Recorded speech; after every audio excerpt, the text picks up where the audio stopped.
Imagine this. You're about to get married. You're standing at the altar.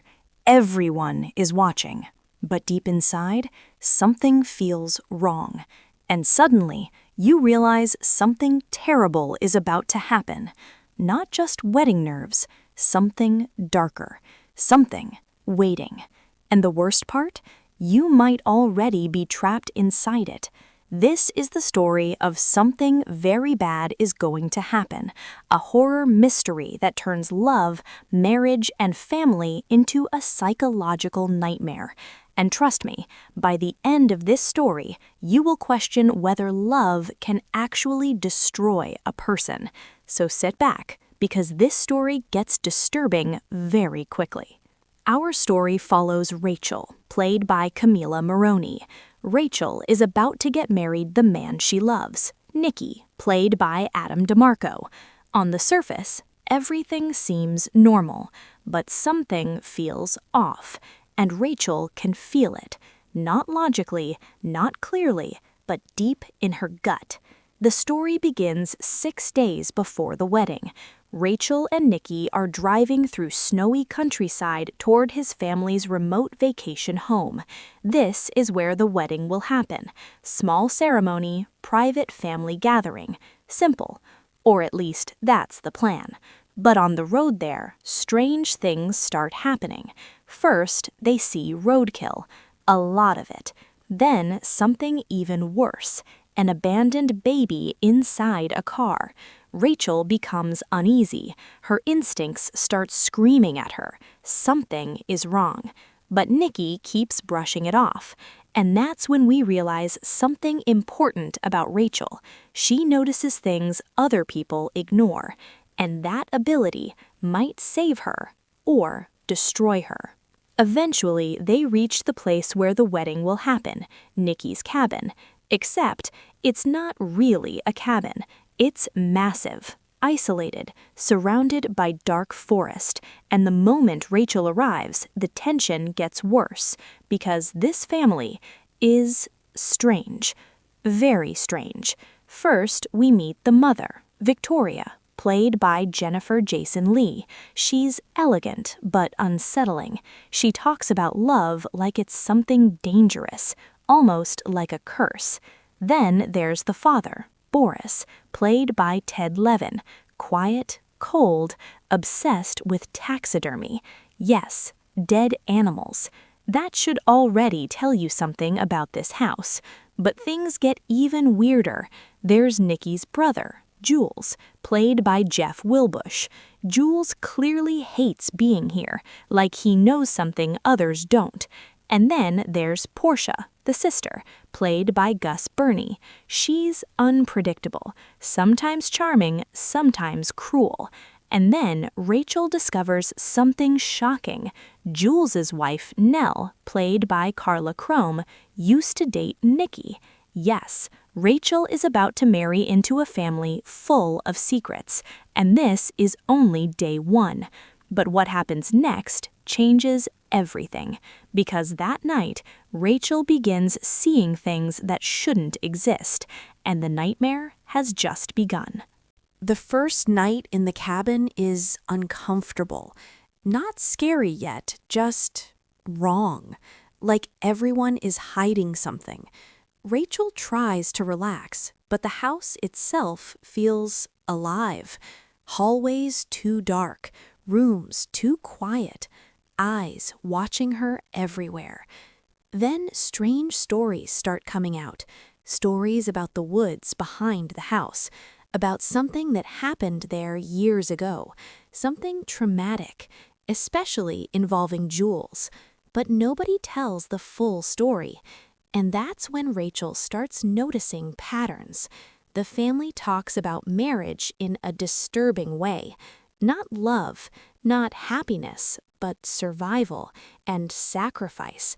Victoria even says something terrifying. Marriage is like souls being sewn together. At first, Rachel laughs it off, but soon things get worse. Rachel begins experiencing visions. Bloody images, shadowy figures, something stalking the house. At first, we think she's imagining things, but then other strange events start happening. Animals found dead, strange noises at night, people acting differently when Rachel enters the room, and then something disturbing happens during dinner.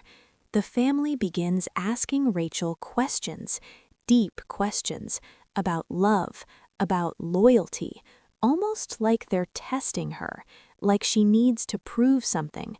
And suddenly, Rachel realizes something horrifying.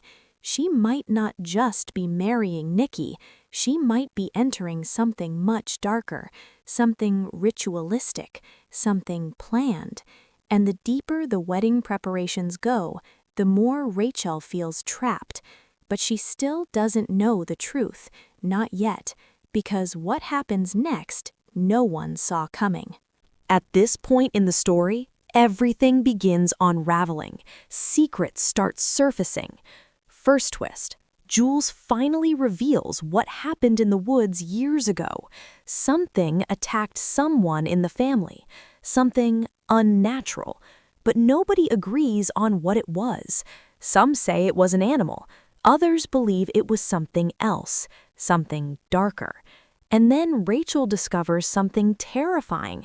The family has a pattern, a strange history connected to marriages. Something bad always happens before a wedding, every single time.